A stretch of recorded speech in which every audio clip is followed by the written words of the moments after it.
We're getting some breaking news in the investigation into the disappearance of Nancy Guthrie. There are some puzzling new developments tonight in the ongoing search for Nancy Guthrie. Actually working on a couple of new Nancy Guthrie stories. But in this episode, really interesting. I am digging into a couple of things. I'm talking to famed profiler, FBI profiler Jim Clemente. First of all, he has a really detailed analysis of the blood spatter that was outside Nancy Guthrie's house. An analysis in a way that I haven't seen before, which I think you're going to find really interesting, and it really tells a story. He says also, what is the suspect or suspects in the Nancy Guthrie case? What are they thinking now? What sort of behavior are they exhibiting now, more than 2 months after the abduction? And how could that help people know what to look for in terms of tracking them down? Jim Clemente always just has such interesting analysis of these kinds of things because of his experience with the FBI as a profiler. I'm talking to him and getting into all of it in this episode of Brian Investigates.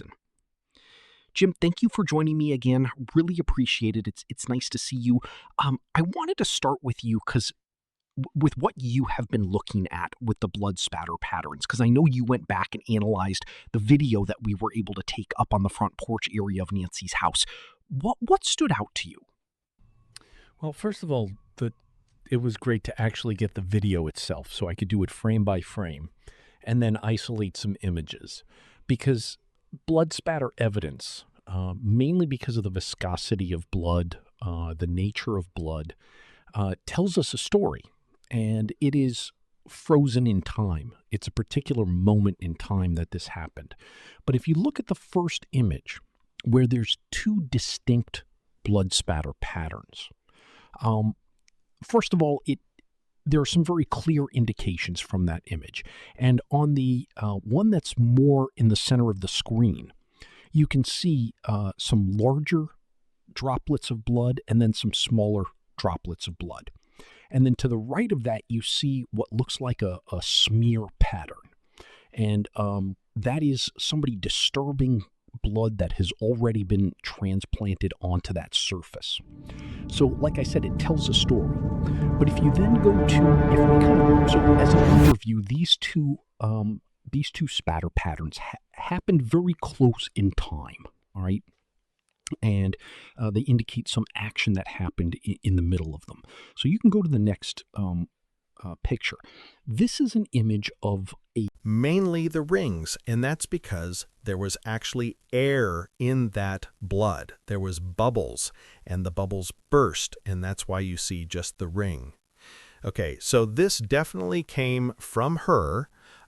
She coughed it out. There's very little in terms of directionality in terms of the larger droplets, but the smaller droplets, you can see some of them are longitudinal. They're like oblong. So that tells you the direction that the blood was moving when it hit this surface, and not all of them are. And that was caused by the fact that she coughed out this blood, and it kind of went out in a bunch of different directions. So I believe that this shows us a situation in which Nancy coughed up blood, some of which was sort of, had maintained its integrity. Some of it was bubbles that popped. And it's really important to know that this indicates that she was likely within a foot of the ground. Her face, her mouth was within a foot of the ground, probably pointing almost straight down at this point. And so I would assume that meant that she was either hunched over completely, or she was on her knees and hunched over with her face in this direction. And then if you see the blood spatter to the left of this image, there appears to be either a smudge in which someone had interfered with or after the blood was deposited, touched on that spot and then moved it.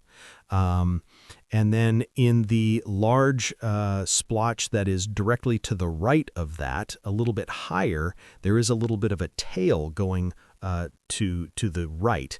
And if you notice in one of the in the middle sort of circular one that had air trapped in it, that it was a bubble, you'll see that there's also sort of a tail that goes to the right.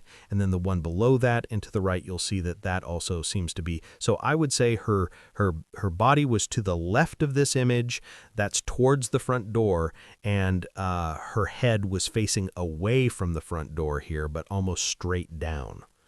Do you have any questions about that? I want to introduce you guys to the sponsor of today's episode, Incog.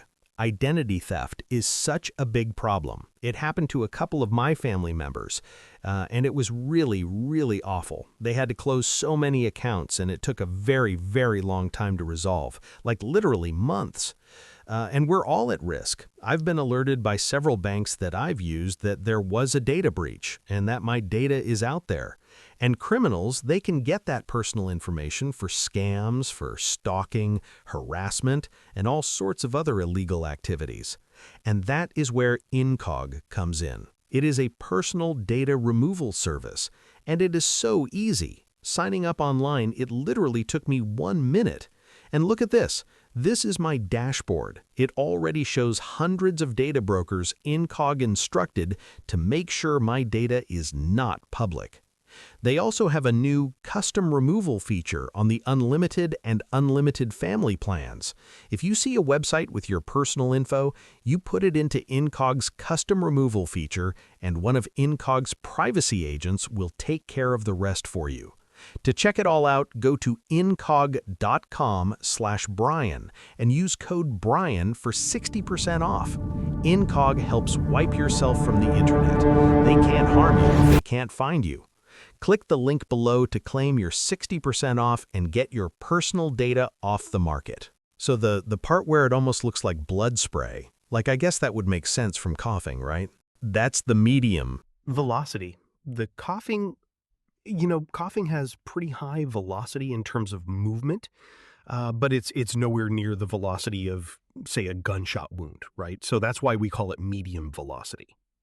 The bigger, I guess, I don't know if you'd call them droplets, and the ones you're talking about where it looks like an air kind of bubble, but then there's some where they look like kind of normal blood, bigger droplets.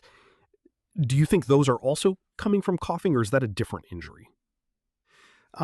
No, I don't think it's a different injury. What I do believe is that it could be, it's just it dripped out.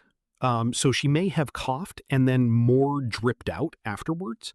That's what it appears to be to me.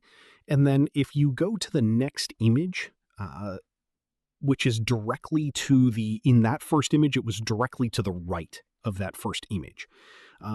And as you can see, the doormat is to the left of this image. There are some more captures of droplets of blood and then bubbles of blood. And you can see them in the top center. You have 2 droplets of blood and 1 bubble. And then in the bottom to slightly to the left, you'll see 1 droplet and then 1 bubble. And then to the right side of it, you'll see a couple more bubbles, and then you see a smear pattern. And that is because the blood that was deposited there was then interfered with. Someone may have stepped on it, someone may have their hand or another body part may have contacted it and smeared it there.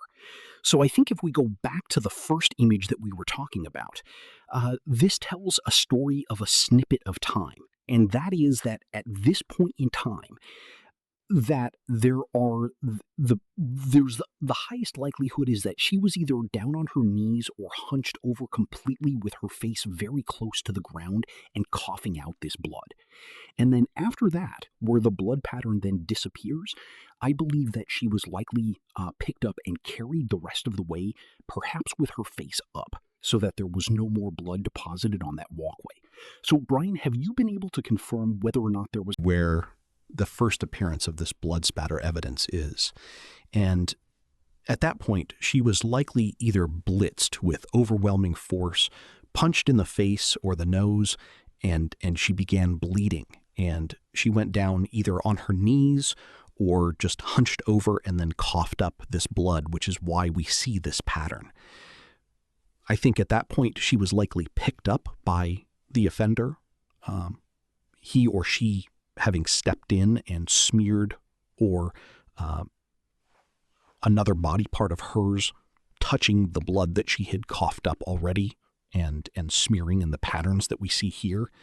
And then from that point forward, she was carried to whatever vehicle he had. And at that point, she was likely turned with her face up so that we see no further